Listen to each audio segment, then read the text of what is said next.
Don't say anything to other people's kids. Not until you've at least considered this. Welcome back to Parents Court. I'm Melia. I am a lawyer, a businesswoman, and most importantly, I am a mom trying to figure it out just like you. And I know that the court of public opinion can be the hardest court for parents to overcome. So today we're going to look at a headline and analyze something I think can help us all be better. Take a look at this video of a mall confrontation between a stranger and a child. I'm sorry for the language, but watch. Hey man, this little nigga spitting over the banister.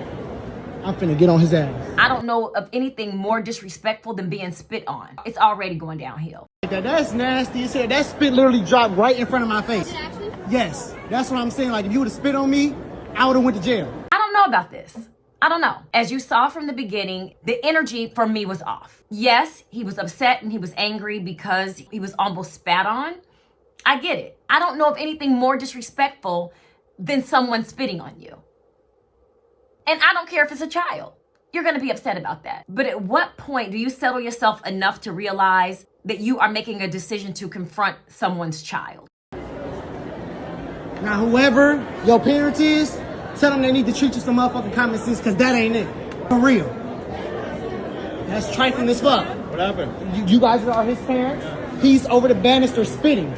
And the spit came right down in front of my face, so I came up here to see who it was, and it was them. And when I walked up, he said, "My bad, I got everything on video." I said, "You don't spit over no banister, bro. You don't do nothing like that. That's trifling. You don't do that." And that spit came right down in front of my face. I said, "That's unacceptable, because if that spit would have hit me, I would have probably went to jail tonight." But I'm having common sense just to come and say something, because you don't spit on nobody. That's horrible. You don't do nothing like that. So please please. Let me just talk about how fortunate he is that he got this set of parents. For most people, if they walk out of a store and see a grown man cursing their child out, it wouldn't matter what happened or what the incident was about. You're gonna have to see me, because why are you cursing my child out?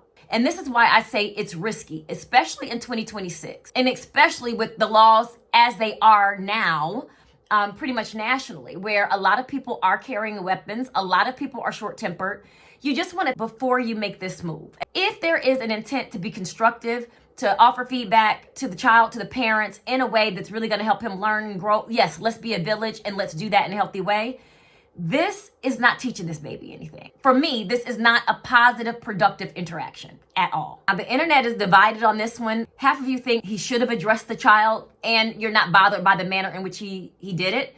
And the other half, you think this was too much. And I think I agree, this particular confrontation was too much. We have to separate what we would like to see ideally from what's reality. And ideally, I'm 10 toes down for the village concept. However, reality is, this is 2026, and confronting someone's child could lead to a very dangerous situation. And as an attorney, I see how quickly this situation could have turned from being helpful, constructive, to harassment or physical altercation. Again, in today's time, correcting someone's child might not be seen as helpful or constructive. It may be seen as a threat. And we know what can happen when people feel threatened. If you're gonna address someone's child, I want you to consider these things before you do it. The first thing I want you to do, I want you to ask yourself, am I really trying to be constructive and help correct bad behavior, or am I annoyed? And if the answer is you're annoyed or angry, don't do it. At that point, you're a liability to yourself. The second thing I want you to do is try to find out where the parents are. If you confront a child, you are essentially summoning their protector.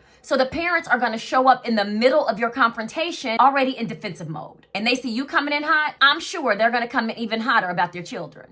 An unnecessary escalation to an already aggravating situation. And as you're talking to the parents, don't talk from a place of discipline. Talk from a place of informing them of what the behavior was and giving them an opportunity to correct it themselves. Last, see the approach as an opportunity to de-escalate the situation versus making it worse. This will help you adjust your posture, your tone, and your intentionality. At the end of the day, yes, we still need the village, but we need the village to be healthy and all on the same page about doing what's in the best interest of helping our collective children be better, more productive members of society. If something like this happens to you, I'm going to encourage you to remember you're the adult. and to handle it appropriately. My verdict is be careful confronting any child in any situation. Stay safe, be smart, and let's make sure we're always keeping the children's best interests at the forefront. Well, that's my verdict, but I want to hear yours, so drop it in the comments. Subscribe for more real parenting conversations, and I'll see you in the next session of Parents Court.